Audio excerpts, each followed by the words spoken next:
To just go see what the Earth looks like, what the rest of the universe looks like, it just makes us realize that our problems here are small. I'm Maureen Conroy. I am a St. Rose grad. I recently retired. I worked 40 years at the Harvard-Smithsonian Center for Astrophysics as a software systems engineer.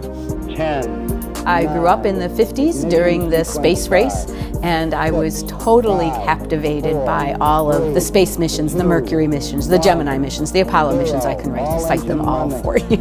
Liftoff. We have a liftoff. 32 minutes past the hour. I had my life all figured out when I arrived at St. Rose, that I was going to, do my education here and become a high school math teacher. And then I found that my students were not as interested in math as I was, and they didn't really think it was that much fun.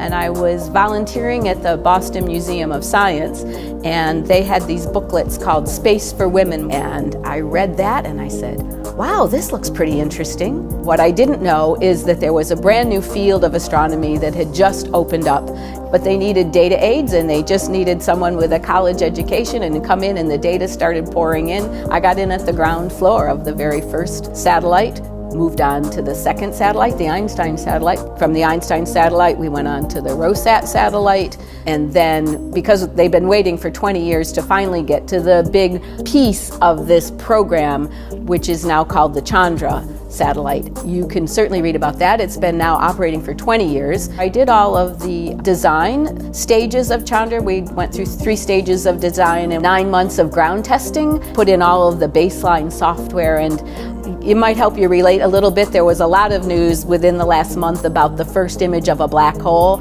and Chandra did some of those observations as well so that they could get the context and the scope and scale of it. In retirement, when you actually have time to breathe and look back, you can start to really appreciate that this everyday task that you had to do, and you're constantly fighting fires, it's truly amazing that now it's front page news, the things that the satellite did. It's really exciting.